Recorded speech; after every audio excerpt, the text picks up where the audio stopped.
We saw what he did when he's unhinged.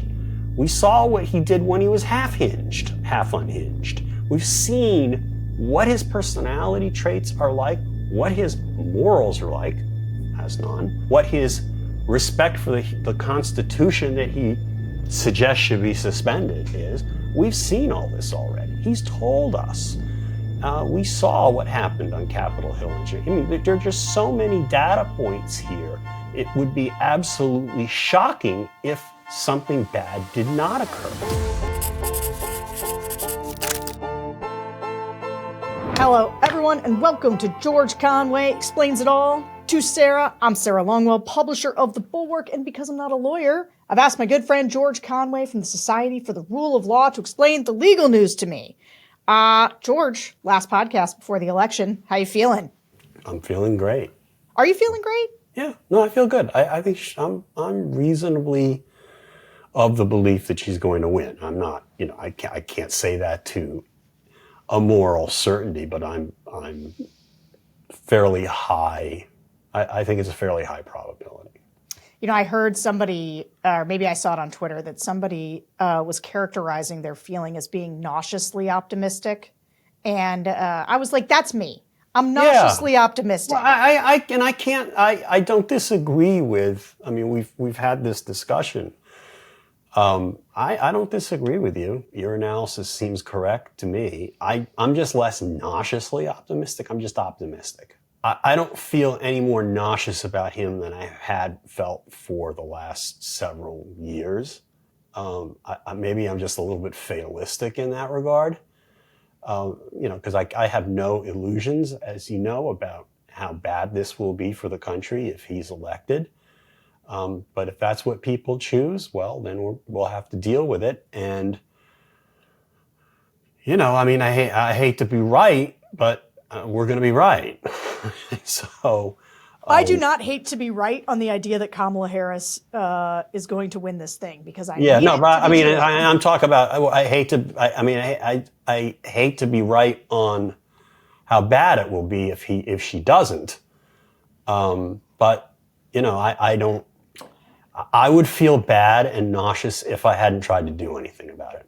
I guess that's the way to put it. You know what? This is a good point, actually. So I just wrote a piece for the Bulwark that I bet you haven't even had a chance to look at. But it is sort of my final plea. It's kind of a speak now, Republicans, or forever hold your peace. Because I think that there's a lot of people, this is the point I make in the piece. I asked the question, imagine on Tuesday Trump wins by a very narrow margin. Right. The whole thing comes down to 9,000 votes in Pennsylvania. If you're Mitt Romney, you're George W. Bush, you're Mattis. No, I'm not going to say that, but I do think you will regret it. I do think that they'll regret it for the rest of their lives, not having said something. And that's why I don't understand these people. I don't understand that. And George W. Bush is essentially being put to shame by his own daughter, to my mind. Yeah. God bless her. But I don't, if it happens, it happens. And I don't know what I'll have. I don't think it'll be good for anybody. I don't even think it'll be good for the people who want to go work for this guy. It's going to be crazy and a disaster, and he will try to do terrible things. There will be disorder. There will be gridlock in government. There will be litigation. And it's not going to be pretty. I think the country will suffer greatly. I think these people who think they are voting for him because they think their marginal tax rates are going to go down, they're going to live in a country where there's going to be human and financial capital fleeing once it becomes clear that the United States of America is no longer this place of relative political stability. And I don't think people really understand that. I think there's a point at which, the reason why you have all this upset about immigration is because people want to come here. It's true. All right. And for the first time, you're going to see that's not going to be so true anymore. And that's going to be a matter of policy. And then people who we want to be here, including American citizens, are not going to want to be here. That's sort of the converse of, that's the flip side of, this kind of free, the incredible freedom that we have, notwithstanding that so much of the world isn't free, but we do have this ability to go around the world in just a matter of hours, both technologically and physically. And that actually is something that works to our advantage most of the time, and it's not going to work to our advantage anymore in any respect. Yeah, I mean, one of the things that I try to sort of get at is that if Trump does 1/10 of the things that he said he was going to do, and to your point, right, he says he's going to round up 15 million undocumented immigrants, but many of whom have been here, living in this country, maybe for decades, and put them in camps and deport them? Yeah, I mean how's he going to do that? How's he going to do it? He can do it, but the fact, but if he tries, I don't know how he tries. I mean, he's got to get us. There's these things called laws, and I remember from watching TV cartoons on Saturday when I was a kid. A bill becomes a law on Capitol Hill, and then the president signs it. I'm not sure exactly how he's going to do some of this stuff, and that's sort of, that's part of what's going to happen is he's not going to worry about stuff like legality. And I don't think this time he's going to obey court orders. I think you're going to see a government where people are going to be directed not to obey court orders. And you're going to see people, you're going to see important people in the government, the deep state, people are going to leave the government. And that seems to actually be something that somebody articulated as an object, would be an object of the Trump administration, is to encourage civil servants who are, important functionaries in making the government work, not work. They don't want the government to work, except in certain ways that are not necessarily going to be legal. And I think that, and again, we've talked about this at great length. I mean, the guardrails will not be there. The people who will say, I will not carry out this order, may not be there. And I think things will go south pretty quickly. And then he'll get frustrated and he'll lash out. And this will not be pretty. And if anybody who thinks that somehow he can function as a normal president, which he never did in the first place, I mean, they're an order of magnitude wrong now. But and now he has presidential immunity, right? So he will feel emboldened on so many of these things. And a point I've just sort of focused on as we've gotten closer to this election is presidential immunity creates this brand of presidential immunity, which doesn't actually protect him from what he did on January 6th and the events leading up to January 6th, except to a minor extent, namely his communications with Jeffrey Clark and people in the Justice Department, because what he was trying to do was to effectuate his own continuance in office. But what that Supreme Court decision is, in part, and I don't think it's intentionally meant to be this way. I think it's a function of their naivete. Is basically a guidebook for autocrats that if you want to commit crimes and you want to do extra legal things, don't have people outside the White House or outside the government, like the plumbers and the Cubans in Watergate and the arms dealers in Iran-Contra. Don't have them do it. Make sure government employees do everything. It actually creates a perverse incentive for a corrupt, psychopathic authoritarian nut job like Trump to basically go whole hog and use every weapon at his potential disposal and keep pushing on the button, whether it be, the Pentagon or the Justice Department, and keep pushing until he gets some kind of result, and keep firing people until he gets some result. And if he fires somebody and somebody litigates to try to stay, well, just lock them out. Okay? And the court says, no. What's the court doing? Come enforce your own orders, Madam U.S. District Judge. I mean, what we could possibly see here is basically a government, not a physical civil war, but a government in conflict with itself and eating itself alive. And the potential, and then that doesn't even get into what's going on Capitol Hill, right? I mean, you're going to have complete legislative gridlock, even if Speaker Johnson stays Speaker, and the Republicans are not going to have a large majority in the House of Representatives no matter what. And they're certainly not going to have 60 votes in the Senate, even if the Senate flips. So they can't pass, they're not going to be able to necessarily pass laws because they're not good at that, not that the Republicans are good at that anyway. So, he's going to just look for ways to just go around them, right? Yeah. There are just so many things here that make this just objectively, make this worse. It's almost like laws of physics now, all right? I mean, the never Trumpers and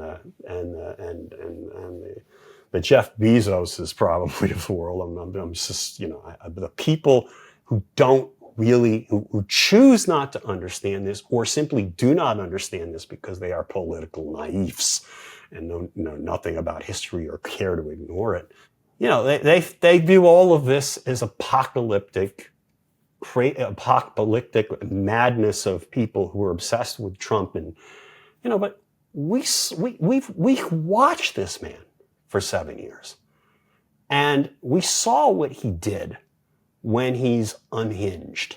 We saw what he did when he was half unhinged. We've seen what his personality traits are like, what his morals are like, has none, what his respect for the Constitution that he suggests should be suspended is. We've seen all this already. He's told us. We saw what happened on Capitol Hill. I mean, there are just so many data points here. It would be absolutely shocking if something bad did not occur. And I would be the first to say I was wrong. If the Trump administration were merely just as bad, the second Trump administration were merely just as bad as the first Trump administration, and no worse, which to me is bad enough, because I just thought the whole thing was a shit show from 2017 on. If it were no worse, I'm going to be the first to say I was wrong. But I guarantee you it will be worse. Yeah, I mean, yeah. It just cannot not be worse. Hold on, I want to pick up on two threads in what we were talking about. And I'll start with this one, but because it's not just what happens in Congress, it's not just what happens with the courts, it's also the world globally. Like, I think that people have not gotten their heads around. It's funny when you talk about us being seen as sort of like hair on fire, we've got Trump derangement syndrome. Like, no, we are, as I believe the country is very much underreacting to the threat Trump poses. And when I say like 1/10 of the thing he's promised to do, I'm thinking about things like pull us out of NATO. Like totally eliminate the post-World War II order that has brought us the peace and prosperity. And he doesn't even have to do that because our allies will no longer assume the United States is going to function normally as a member of NATO, regardless of whether he actually says we're not a member of NATO. Well, actually, that brings up sort of the second thing, which was like, you mentioned Bezos, and it's like the Bezos thing is a pre-surrender. Absolutely. Right? It is the I know that Trump is transactional, and I also know that he's going to punish people who oppose him. I know there's no risk of that with Kamala Harris. Right. She's not going to come after people just for being opposed to her. So why not go suck up to Trump, which I keep wanting to sort of grab people and be like, this is not how capitalism works, right? Like the idea of them pursuing. Well, Lenin thought so. Well, this is it. This is how it works in Russia, right? Where the rich people just go to seek favor from the president, and it becomes this symbiotic relationship. I mean, I keep quoting Lenin these days. I mean, Lenin basically said the capitalists will sell us the rope with which we will hang them. And that's, I was texting with a friend of mine who's a scholar of authoritarianism, and I had invoked that quote. I think I was on C-SPAN this morning. I used that quote, and this professor Federico Finkelstein told me it's especially true of fascists. Yeah, and he's right. It's an understatement when it comes to. I mean, Lenin understood it, but it's particularly true with fascists because the capitalists think they can do a deal with the fascist, but the fascist is obviously happy to do the deal. But does Donald Trump keep his word on anything? Yeah.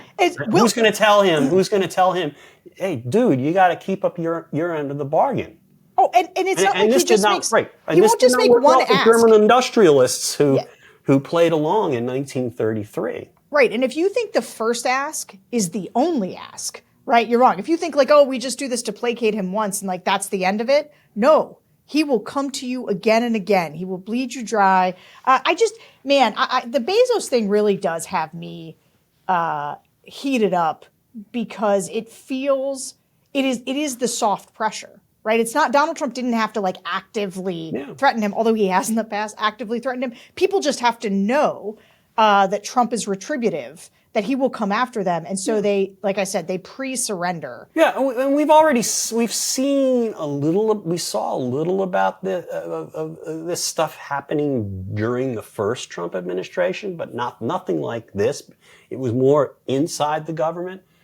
Like, remember the time he visited, was it a Memorial Day visit? I don't remember what it was, but it was a visit to Japan. He visited the home of the Seventh Fleet or whatever the Pacific Fleet is in Japan.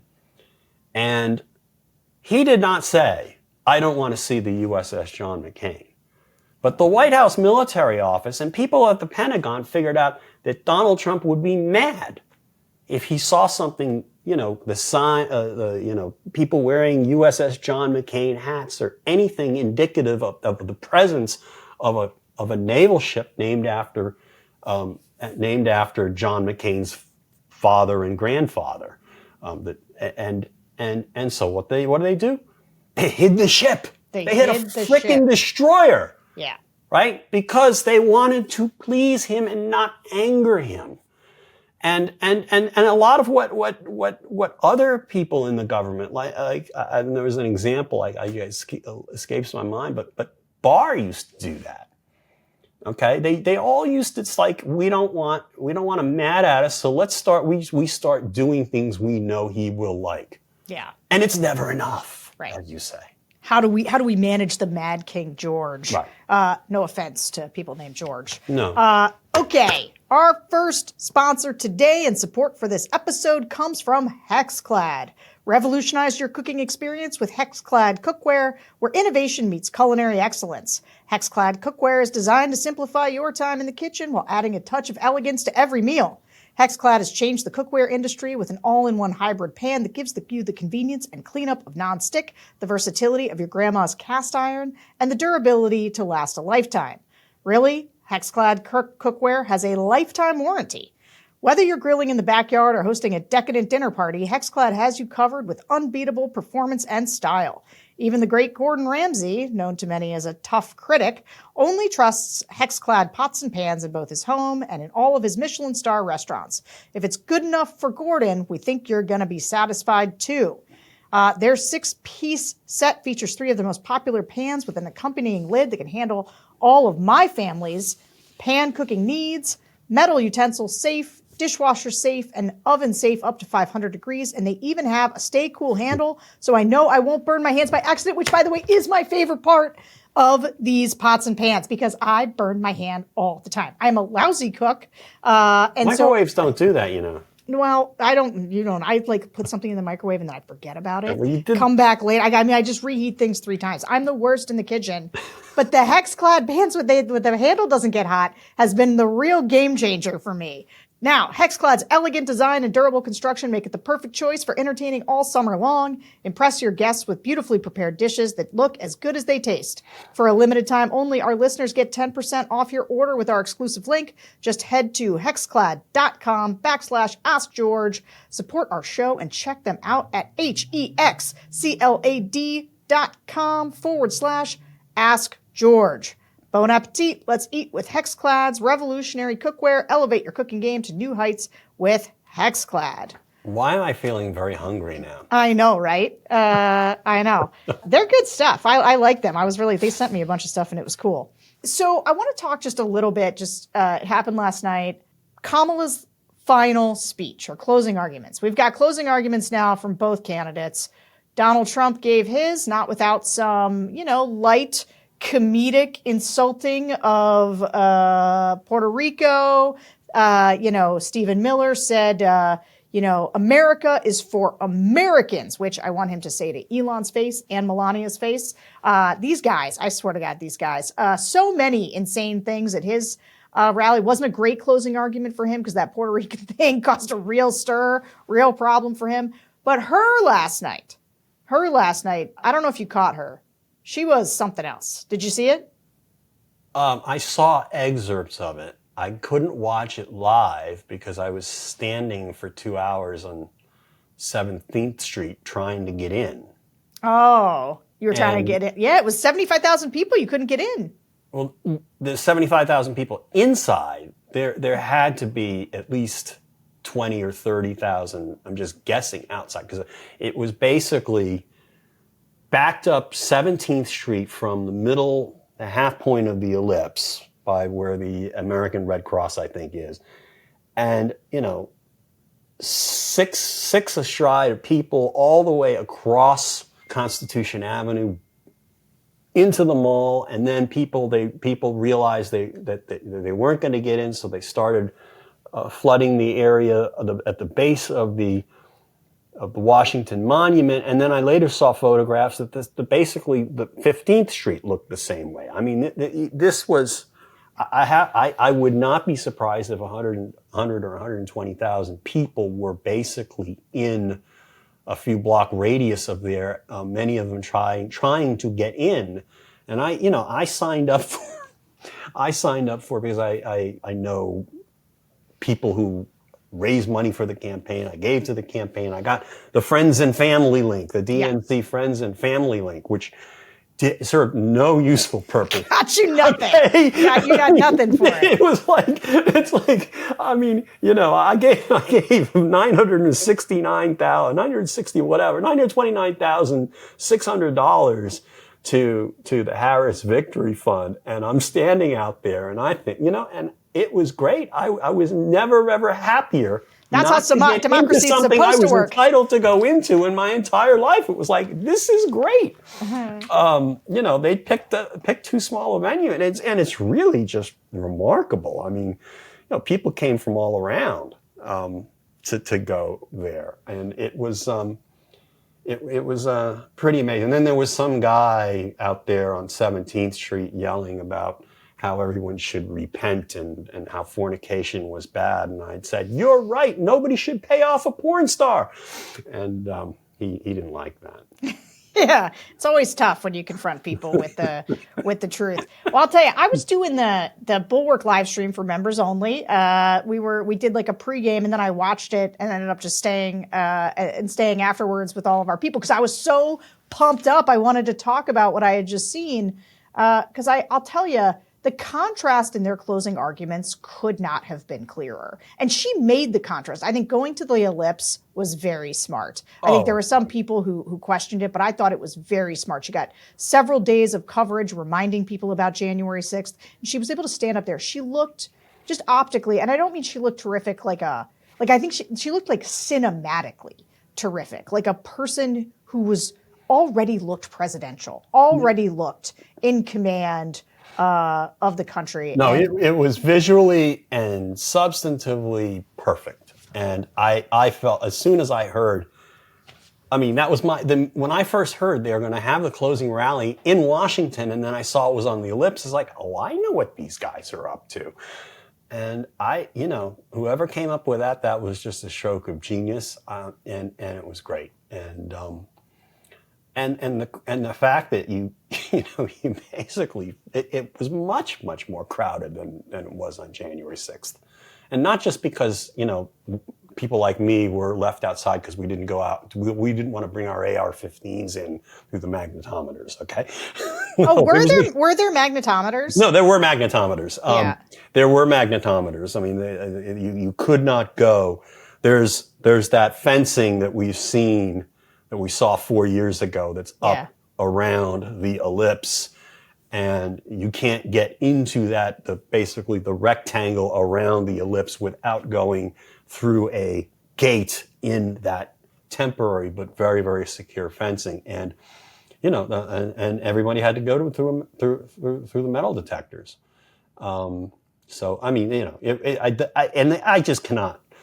The fact that you can throw together something like this that quickly, and have it work so well and have it work so smoothly is just a tribute to, the advanced team. It's a tribute also to the Secret Service and the Metropolitan Police, and also a tribute to the people who were there, because they were all very orderly and everybody was happy and nice to each other and having a good time, even if they didn't get in. And nobody marched to the Capitol to smear feces on the wall. Imagine that. Yeah, that was a plus. It did feel like people were ready to march to the ballot box and not to the Capitol to deface it.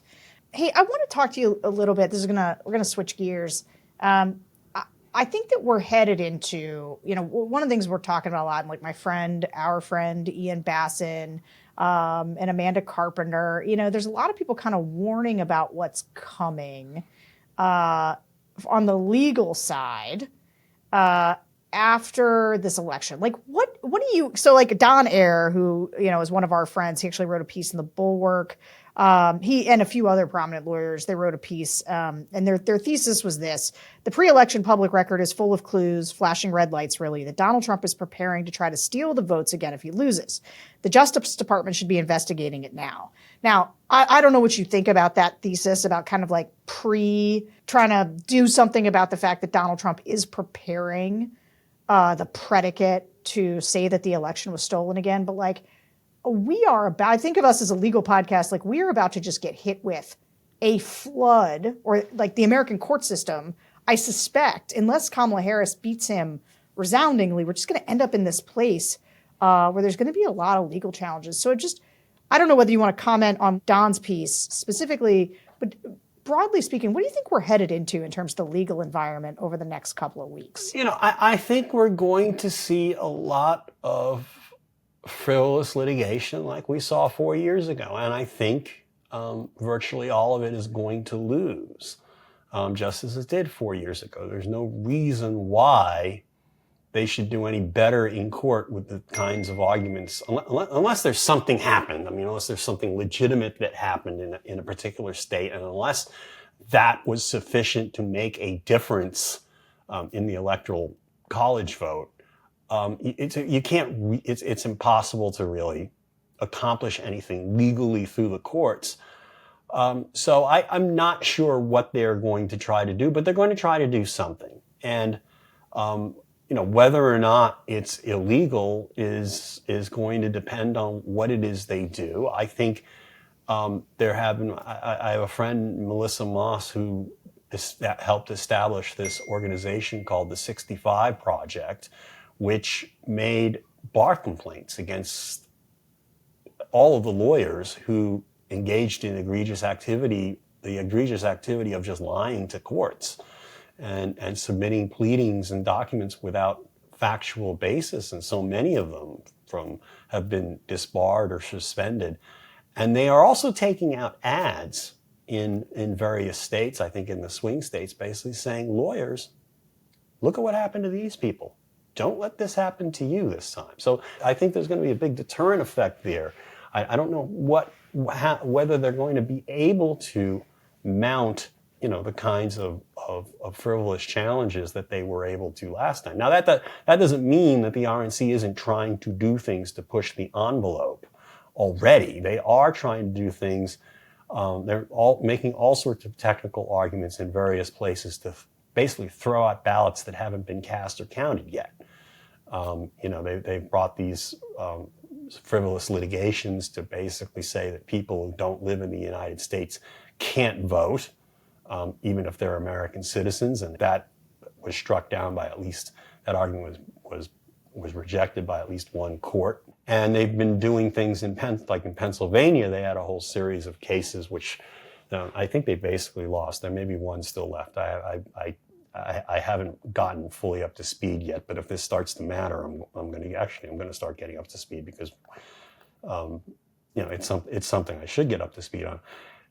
They were trying to basically do things like get the Pennsylvania courts to say that if somebody screws up their mail-in ballot, with the inside envelope, the security envelope, you have to put the date on and sign and date the inner envelope and so on and so forth. If you screw that up, and there are different ways to screw it up, you can use the wrong envelope or not use the inner envelope, or a lot of older people tend to, instead of writing today's date, they write their birth date or some other date on there. And what normally happens, what happened in 2020, what's happened in prior elections is if the county clerk gets this a few days before the election, they can notify the voter and say, you need to correct this, and the voter can come in and file a provisional ballot or something like that. And they tried to get the Pennsylvania courts to say that, no, you don't even, you shouldn't even, you're obligated not to tell these people anything that they screwed up their ballot under Pennsylvania law. And that's that actually could have made a difference. They lost that. But that's the kind of thing they're doing. They're doing things to knock people off, knock registered voters off the rolls for various reasons. Those are the kinds of things they're doing thus far. And those could make some differences in some places if they were successful. Yeah, I mean, that was in Virginia back in August. Governor Youngkin, he issued an executive order that directed Virginia's DMV to provide state election officials with data to allow them to identify and cancel the voter registration of suspected non-citizens unless they could verify their citizenship within 14 days. The Biden administration and other civil rights groups sued, saying that the order violated the National Voter Registration Act, which generally prohibits states from systematically removing ineligible voters within 90 days of a federal election. So the gist is that the Supreme Court issued an order today, actually, Yep. that would allow this law to go into effect. And so far about 1,600 people have been removed from the rolls under this order. And it looks like Kagan, Sotomayor, and Jackson dissented. I can't quite figure out what to make of this one, actually, because I think it's fine to clear your voter rolls and to make sure that the people are citizens, people are eligible, whatever. But I guess it is weird to do it right at the end here. I don't know. What did you make of it? Yeah, I have not read those briefs, but I do think that the problem, there is no problem finding out in particular cases what is happening, but and if you have a problem with voter registration, knocking somebody off the rolls, if you have a factual basis to do that, what the problem here is, I understand, and as it's explained to me, is they're trying to, what the Republicans have been trying to do is they're trying to do it en masse, in a way, and close up to the election. There was a litigation in Oklahoma where they're literally trying to knock off, I don't know, I think maybe over 100,000, I don't know, a large number of voters on some basis. I didn't fully familiarize myself with it. And they're doing this in Oklahoma. right? Yeah. Oklahoma was like, what's your problem, Oklahoma? Why are you doing it in Oklahoma? They can't help themselves. And it's it's just disturbing to see that basically their rule of thumb is we will look for any argument to keep people from voting. They want to keep people from voting. Yeah, I wondered if it was more like a messaging thing. Like it's almost like what they want to do is have news stories about the idea that there are people on the rolls that shouldn't be, so that they can like increase this sense that people like that there's all these people voting that shouldn't be voting. Yeah, I talked to Mark Elias, and he says that's exactly what a lot of the litigation has little merit, but they're trying to create this aura that everything is all screwed up, and that people who on a mass basis that makes a difference, that makes the Democrats steal elections by having people who are not entitled to vote, and we haven't seen evidence of that. Yeah, they did this. I've seen that this playbook is familiar. Back when, after Trump lost the 2020 election, you'll remember there were recounts in several of the swing states. There were cyber ninjas, whatever. But they also tried to do recounts in a bunch of states that Trump won by significant margins. Then, like, they were did a recount in Texas, and it was like, well, why are they doing that? And it was in part because those governors wanted to suck up to Trump, and also because they wanted to use it as just messaging bills. Like, oh no, we need to have a recount. We need to go look at this. Georgia, and what they tried to do in Georgia that the Georgia courts struck down. I try to say that you have ballots have to be paper ballots. I mean, it's just crazy. Well, yeah, and there was a lot of changes after the 2020 election. Yeah. Some of it was just reverting to pre-pandemic voting rules, but some of the other ones were just an attempt to make things harder for people to vote, or to, make it so that they couldn't have access to drop boxes that were as convenient. Like, there's all kinds of things. So it'll be interesting, this election, just structurally, how it goes. Okay, support for today's episode comes from OneSkin. When I first tried OneSkin, and George did too, I wasn't sure what to expect, but we can't argue with the results, can we, George? No, ma'am. I can't remember the last time our skin looked and felt so rejuvenated, especially after spending so much time in the sun this summer.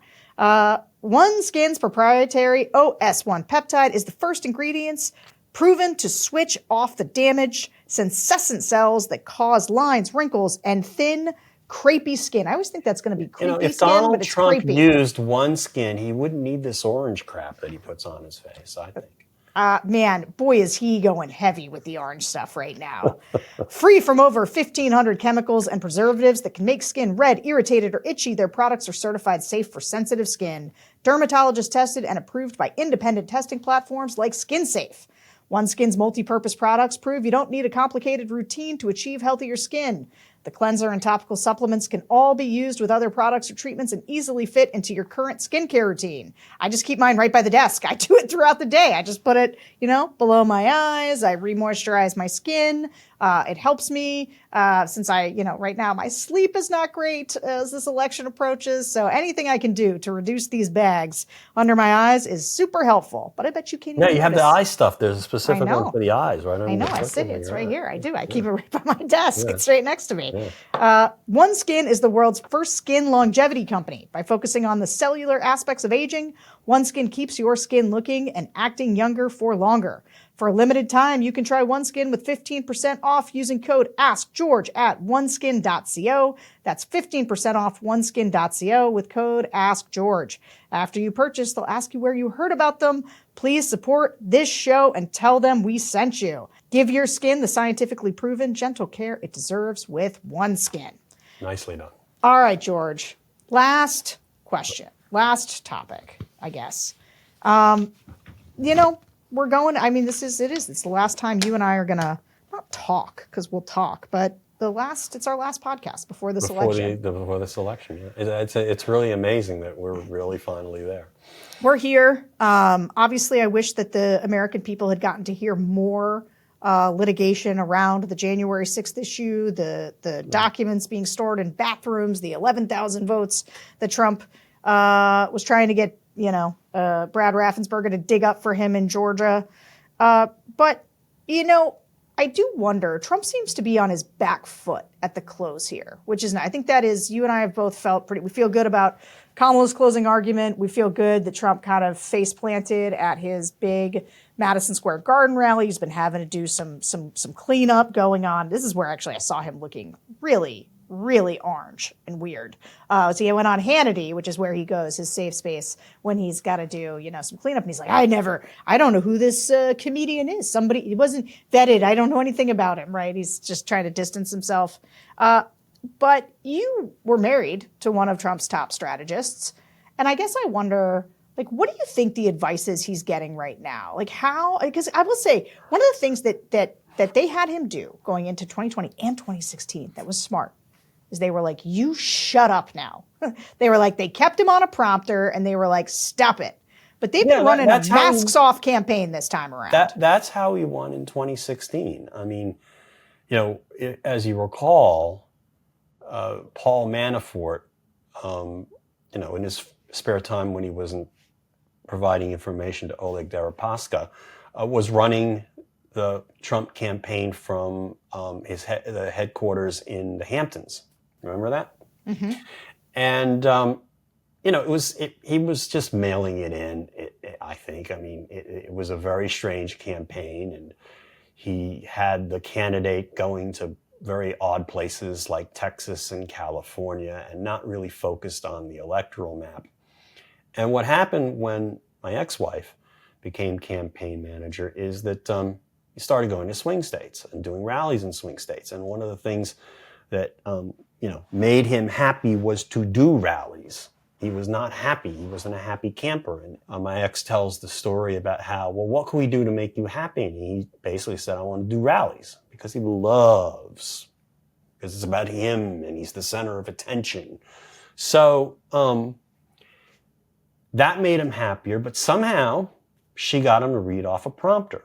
Not perfectly, because he's not good at reading anything. But he spent enough time sticking to what was on the screen in front of him for the last 8 weeks or so of the campaign that he was able to look halfway normal. Because in August, he was not, people were just saying, what is this guy doing? But people were looking for an alternative to Hillary Clinton. She wasn't, she's actually much more likable in person, I gather, than she was sort of on the campaign trail. And people did have Clinton fatigue because we had, Clinton since 1992. It's 24 years later.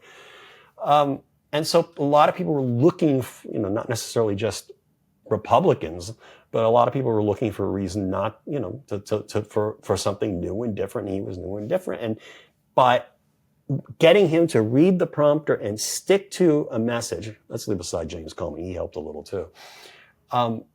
He normalized himself enough to win that race. Not by very much. He didn't get the popular vote, but I don't know, well, I forgot what the number is now, 20, 30, 40,000 votes made the difference in the swing states. 2020, they were able to pull him off of these coronavirus updates that he was doing every afternoon in the spring because they were so damaging. All right. And they were able to control him less than, and that's one of the reasons why he lost. Another reason why he lost is because people were tired of 4 years of nonsense. But he is much worse now, psychologically, emotionally. And there are a lot of reasons for that. One is he's been doing this for a very long time. Secondly is he's running, as I keep saying, he's not just running for president, he's running from prison. And that's certainly, I think, probably taken a psychological toll on a man who's psychological disturbances got him into this legal trouble to start with. And he's, the one thing that the Democrats are doing better than they've ever done before is getting under his skin by going after him. I mean, I always felt in 2020, they didn't go after him enough. Okay, they won, thankfully, but you got it. When you're running against this guy, you have to go hammer and tong. I have this friend who was actually the best man at my wedding. He's still a very good friend of mine, and he was very tight with DeSantis. And he was telling me, oh, DeSantis is going to win. DeSantis is great. He's so smart. And DeSantis is smart, right? Harvard, Yale, whatever. Yale College, Harvard Law School. And I told him, like, okay, but in order to, his best play was not to run, I said to my friend. And the reason is because if you want to run against Donald Trump, the only way to do it is to go after him hammer and tong. Okay, relentlessly. Say he's a criminal. Do all that. Which isn't going to fly all that well in the Republican Party of 2024, but it's your only chance. It's your only chance because you're going to get steamrolled if you don't. So, you know, the best he could achieve would probably have been a loss but he would have destroyed his brand for the future by doing that. Instead, he did actually something worse, is he didn't go after the guy and he ran. But my point is, you have to go after the guy, not only because you have to remind people of what his problems are and what his weaknesses are and how bad he is, but it gets under his skin. Okay? So that he's not the one playing offense. And the Democrats did that this year. And I like to think they learned from some of us out in the peanut seats, and they've done a masterful job of it. You know, you threw some stuff in there as well. I threw some stuff in there as well.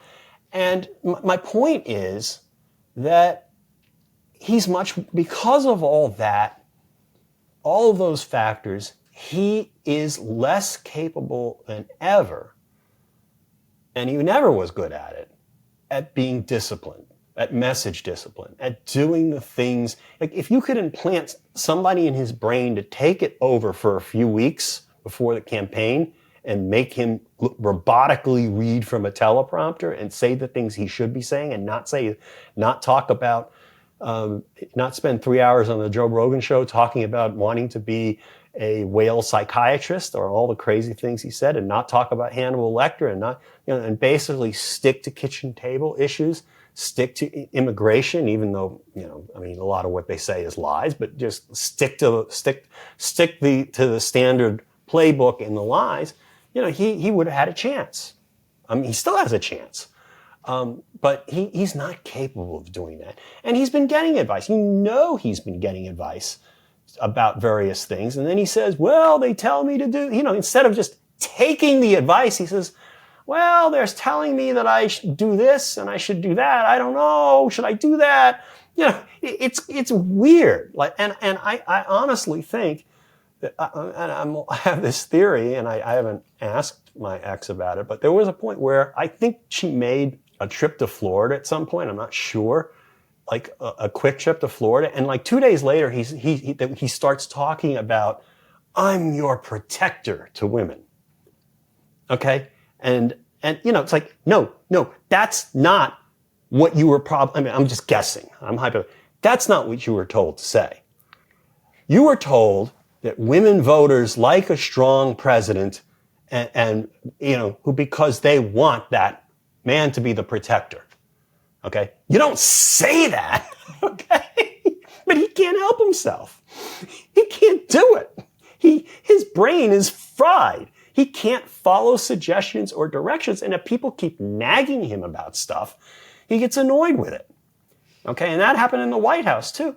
And so basically, I think the way you ended up with, I can't imagine that left to their own devices. I don't know these two very well, but I understand that they may not be people I would like to have over for dinner. And you mean Chris LaCivita and Susie Wiles, yes, the campaign I was about to managers. utter their names. They may not be people who I think should win the prize, humanitarian prizes or whatnot. Particularly LaCivita, who seems like a cretin. Yeah. But he wouldn't have. There is no way he would have scripted that rally the way it happened. By the way, I'm looking at the window right here. I'm overlooking Madison Square Garden. You can't. There is no way. That's what he wanted to do. Okay. So they're basically. I just think they're just mailing it in, and they're figuring, hey, he could win anyway. And they're getting their, Las Vita's getting his 27 million or whatever the hell it is. Everybody's getting their checks, and they're just along for the ride, and they throw in whatever advice they give him, but if he doesn't take it, that's what I think is going on. So yeah, I mean, what advice would I give him? Act like a normal human being. Well, I guess I'm not asking you to like help salvage this campaign. I've been so struck by the difference in the way he won in 2016, where he was clearly given the advice, just be normal at the end. Just be normal at the end. And in 2022, they clearly, got him like, it wasn't even like 6 weeks. It was like, there was like a shorter period of time, but they were just like, just chill out. And he's clearly not quite getting that advice this time, right? They're just letting him do. I'm sure he's getting the advice. It's just he's not doing it. He's psychologically incapable at this point of following that advice. Yeah. And there are moments where he followed the right advice and it meant his political survival. Okay, as I mentioned in 2016, reading from the prompter, another important point was the first impeachment. Okay, he could have self-destructed during the first impeachment. I thought there was a chance he could self-destruct. If you had a real impeachment trial, he might have self-destructed. But what they did, I think what happened was Mitch basically said, just leave it to us. Calm down, pal. Don't say anything. Don't do anything. Don't twitch. I got this. We're going to fix this for you. Okay? And he actually managed to behave himself, relatively speaking, during the period in December and January, and then until February to the acquittal. He managed to somehow behave himself because he knew it was going to, he took advice at that point. And then the next day, and then, the day after, he holds this thing in the East Room where it's basically, and today's our retribution party, and I'm going to get all these people, and the Vindmans get fired or whatever. So, but he's so much more cognitively and emotionally impaired. For a man who didn't have much cognition and much emotional stability to begin with, he's much, much worse, which goes back to the point that we started with in this episode of our podcast, which is this is going to be so much worse. Trump 2 will be so much worse than Trump 1. It really should be terrifying to everybody. Well, let's hope it doesn't happen, George. And so the next time that you and I talk on this podcast, we should know the outcome of the election. And if we don't, we will at least know that there is a lot of litigation, and we will talk to all of you about that. So let's hope it works out. Good luck, America. George, you're a great American. We will see you guys soon. Bye-bye. Bye. Well, George Conway, he's a man with a plan. Got to sit down with Sarah Longwell, take a stand, explain all the legal problems they're piling high. With Donald Trump, oh my, oh my, oh my. He said, Sarah, let me break it down for you. There's obstruction of justice, corruption to the legal tangles and troubles that are growing fast. It's a storm that's gonna last and last. Oh, Conway, tell Longwell all about it. Those legal problems can't live without it. From the emoluments to the Russian ties.